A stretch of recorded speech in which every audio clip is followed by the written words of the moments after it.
This permanent visa is taking 24 hours to process. That's it. It's the subclass 851 resolution of status.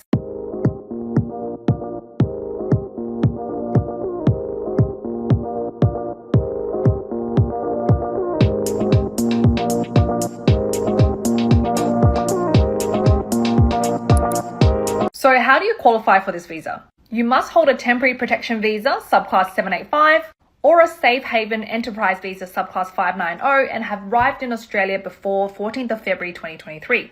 Obviously, that visa must be valid and must not have been refused or cancelled. And you must apply for this PR 851 visa before your previous visa ceases. You'll need to provide your identity documents, have good character and health, and be in Australia at the time of lodgement.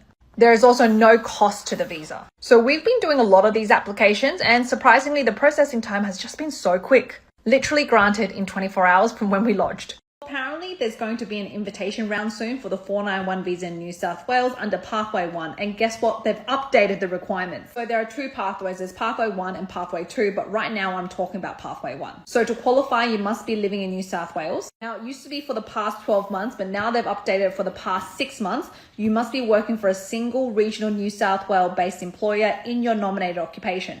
That 6 month of work experience must be after the date deemed skilled. So that's super important. You must be paid at least $70,000 per annum. Once you receive your final nomination, you must lodge your visa application onshore. So fingers crossed we get an invitation round soon. So get this, there's a visa for dependents of New Zealand citizens who live in Australia. So for example, you have a partner who's a New Zealand citizen living in Australia. You're on a student visa from another country in Australia. You get married or you get into a de facto relationship with your New Zealand partner, you can apply for the New Zealand Citizen Family Relationship Visa, subclass 461. When you're granted the visa, you're granted for a total of 5 years. It's a temporary visa and you can continue renewing it. But get this, even if you've broken up with your partner, you can still continue to renew that visa. Yes, it's not a permanent visa, but you can keep staying in Australia.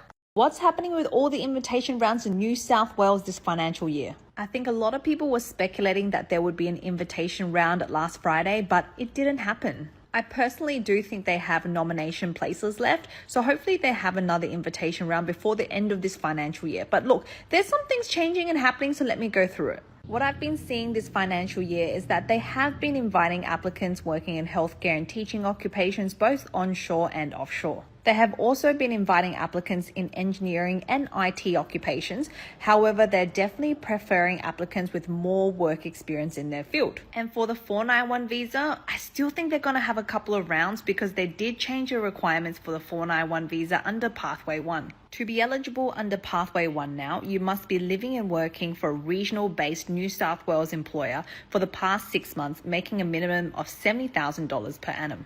You must also be working in your nominated occupation. What do you guys think? Drop your comments below if you've received an invitation for New South Wales this financial year.